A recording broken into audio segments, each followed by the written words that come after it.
I'm Thomas A. Bradley, an award winning horror author, and welcome to episode 5 of Sundown Rising. Um, Back on Thursday, this past Thursday, we finished part 1, which was called Weeping Willow. It was a short story I had written and sold, and part 2 came about as a sequel that I had written about a year and a half, maybe a little less, after the publication of Weeping Willow. So, at any rate, we're going to dive in. And Weeping Willow was a little lighter.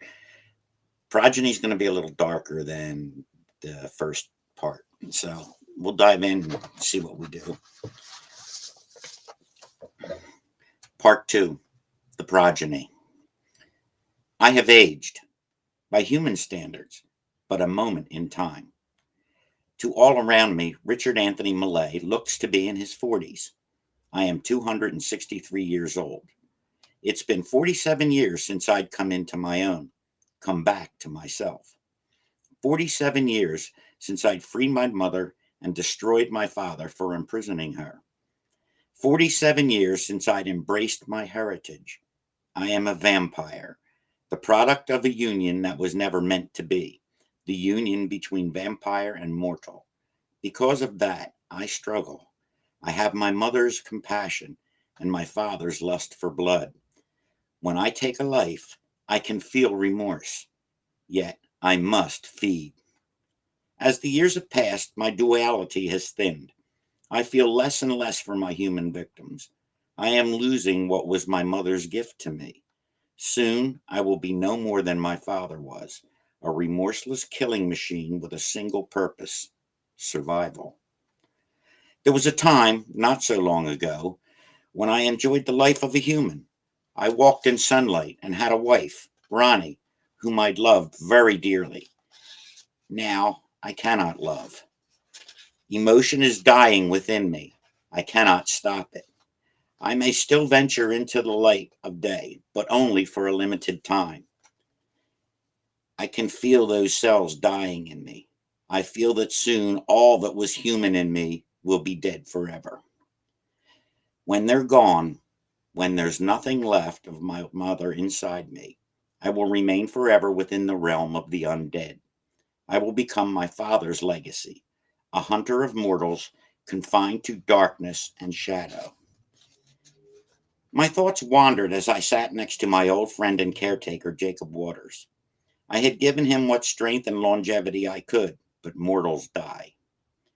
There was another option for him, but he had refused that. He did not want the life I lead, if you can call it that, and for his faithful service, I am honoring his request. So here I sit at his bedside, watching him die. Because of my mother, I can still feel the tiniest bit of sadness and his impending loss. But that is so small compared to the drive I have to find a replacement for him. I stare out of the window, watching the moon ride across the sky as the life ebbs away from my friend. By morning light, we will both sleep with the dead. He, forever entombed beneath the green cover of earth, and I in my casket awaiting another sunset. Sitting at the bedside at the hospital was difficult. I could smell the fresh blood 2 floors down in the emergency room. I could smell the coming death of the ones that would not survive the night, as well as that which has already come to those who have just passed. With each passing moment, maintaining my self control became more difficult. The smells called to me, to that part of me that knew death intimately. What remained of my mother was all that kept me sitting in my chair, keeping vigil over a dying friend. A nurse came in to adjust Jacob's IV. Most men would have lusted for her young body. I sat quietly in the shadows of the room, watching the veins in her neck pulse, my hands gripping the arms of my chair to keep me in place as I watched that which keeps me in existence circulate through her. I did not move, and she smiled at me as she left the room. My grip eased. An hour before dawn, my longtime friend was gone. Stepping outside, the smell of humanity filled me. It was time for me to feed before I retired to the confines of my daily prison, my casket. My casket. For so many years I had no such need, but as my mother's gift waned, my father's curse grew. At first, I didn't understand what was happening to me. I had for so long walked freely in the sunlight that I couldn't comprehend my sudden uneasy with it. I couldn't understand why my daytime slumbers, which gradually increased in duration, were fitful and uneasy in my own bed. It had been Jacob who understood, and it had been Jacob who had solved my problem. With lumber he'd taken from the house, he'd fashioned my daytime sleeping quarters. This he filled with a layer of soil taken from beneath my beloved willow tree. The stone building in the cemetery out back, the one that had served as my mother's prison and tomb, he rebuilt into a secure fortress. Initially, I had balked at the idea of moving out of the main house. There was still a part of me tied to that because of what remained, small as it was, of my link to Ronnie, my dead wife, and her love of the house. But Jacob's wisdom prevailed, and I finally agreed to rest within the stone walls during my vulnerable hours. Hidden behind rows of thickets that no mortal could breach easily, I spent my days under the watchful eye of Jacob Waters. I left Jefferson Hospital and Jacob behind and walked out into what was left of the night. A big city provides so many opportunities for me, and Philadelphia was no exception. I walked down 11th Street, turned on to Ludlow, and found that which I sought. In a small alleyway, a group of bikers were sharing a woman. Two of them had her pinned against the wall while the others waited their turn. My casual approach, hands in my pockets, seemed to momentarily unnerve them. They turned and stared at me, then, leaving the woman in the hands of the biggest, moved toward me. I stopped, my hands still in my pockets and my eyes beginning to burn. I could see their life force coursing through their bodies. I could smell it. I waited for them, the sheep coming to the wolf. There were three of them, and they circled me, laughing, enjoying what they thought would be their next sport. I said nothing. I kept my eyes on the one in front of me, and the rest of my senses stretching out to the others. Well, well, well, said the one in the front of me. What do we have here? A good Samaritan, maybe? They laughed. I smiled. I believe, I said calmly, that I'll have the woman thank you. Again, they laughed. The one in front of me produced a rather large knife. He began waving it around as if he were a Ginsu demonstrator. It made me smile, and the smile sent a wave of anger through him. I could see it and feel it.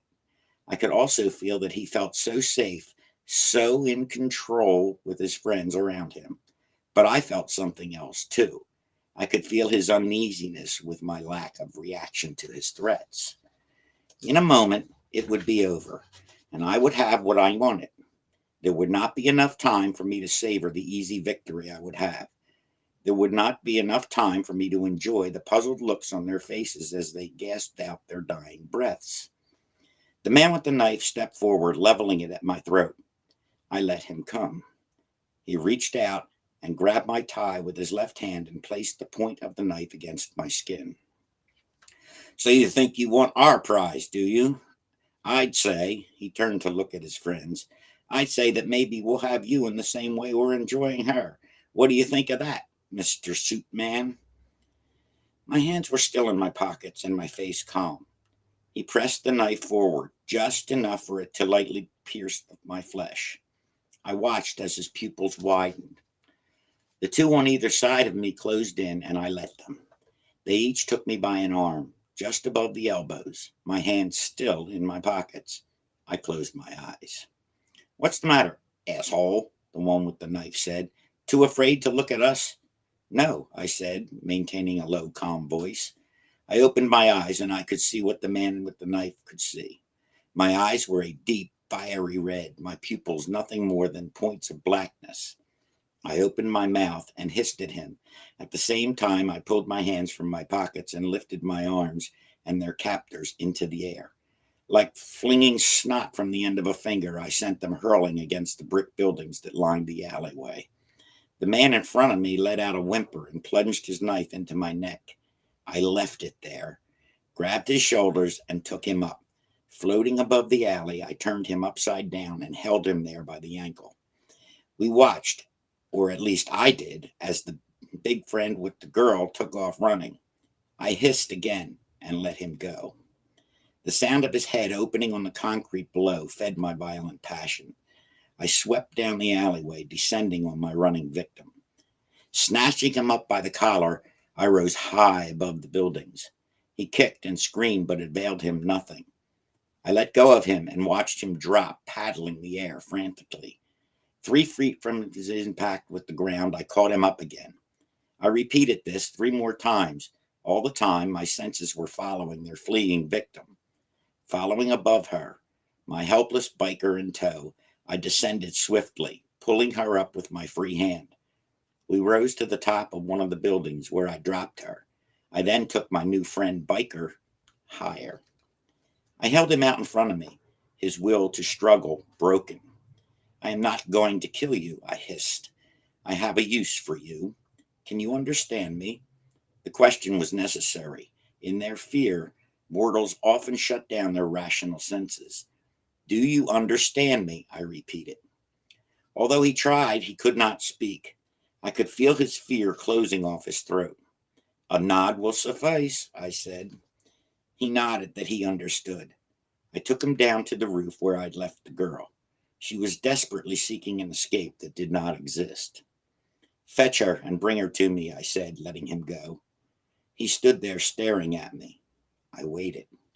I knew it would take him a time to gather himself together, to understand his situation and accept the irrationality of it. I didn't have to wait long. I watched as he chased her down and dragged her over to me by the hair. Very well done, I said. I reached out and took the woman by the throat and drew her to me. When I'd finished feeding, I let her limp body drop to the cinder roof and turned toward my new companion. You will now serve me and me alone. Do you understand?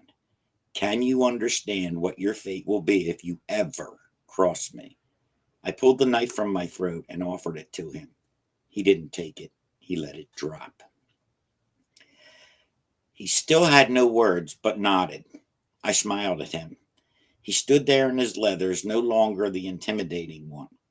A large wet spot darkened the front of his pants where he'd relieved himself in his fright. You will serve me for as long as I find you useful. So I'd suggest you be as useful as possible for as long as possible. What is your name?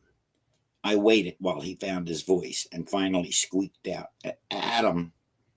It made me laugh. Adam, the first man. Now he was my first man and would do whatever I commanded. I drew him close to me and whispered the address of the house in his ear. I then picked him up along with my victim's body and took them both back to the alleyway. You will dispose of her, and then you will come to the address I have given you. It will be your new home. There, you will watch over me during the day and assist me at night. My eyes burned into his, commanding him, controlling him, absorbing him. When I knew that there was no resistance left in him, I let go. I straightened his jacket, as a tailor might smooth out a customer's suit. Dispose of her and come. I straightened my suit, put my hands back in my pockets, and walked away, stepping over my female victim. Daylight was coming, and I was out of time. It took several months for Adam to adjust to his new life. I tolerated this adjustment with as much patience as I could afford. There were a few times when I had to put the fear of, I almost said God, but there was no God in this house. It was the fear of me I put into him. And slowly he came along. I groomed him for the life that was ahead of him. I taught him what he needed to know. I taught him what I needed from him. My time in daylight was now completely gone. Adam kept watch from the house. He handled the unexpected visitors, the canvassers, the repairmen, for those things which were beyond his abilities, all those who might venture onto the property. He proved himself more useful and astute than I had at first thought possible. Without asking, he tended the cemetery. He replaced the wrought iron gate and cleaned up the grounds. He even went so far as to carve the family name from the headstones over the doorway of my abode. The ingenuity and assertiveness he showed in undertaking it without my permission and for my good pleased me. Adam also kept track of the police reports and any subsequent interest they had or didn't have in my victims. It was this vigilance that finally brought to light something I had not thought possible. I was not alone. There was another out there like me, and it was not one of my making. Unlike some of the popular tales of my kind, every victim does not become a vampire. Such an occurrence happens only by choice. I had never made that choice. Consequently, I was at a loss to understand from where my competition had come. Yes, I was not so arrogant as to think that I was the only one of my kind in the world, but I did know that I was, or had been until now, the only one in the Philadelphia area. There is an intrinsic understanding in us that we do not encroach on another's territory. It becomes too dangerous to have more than one feeding in the same area. Too many bodies bring too many questions.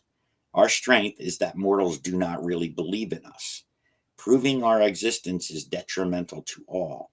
The situation I now faced was unheard of and potentially disastrous. I had to find out who he was and discovery would only be the beginning. The difficult part would be the confrontation and expulsion of one of us by whatever means necessary. I had the potential to become, and it had the potential to become, very ugly very quickly. Well, I'm going to stop it there for today, and we will pick it up again on Thursday at same time, 2 o'clock. This was a little shorter. It's been a really busy morning for me, and I was running a little behind, so my apologies that I didn't get my notices out in time. Anyway, I hope you're enjoying it, and until Thursday, just hit the thumbs up if you liked it, thumbs down if you didn't. Subscribe, hit the little bell so you can get the notifications. And if you want to, check out the list of my books and my website in the description below. There's links. So thanks again. See you next time. Bye bye.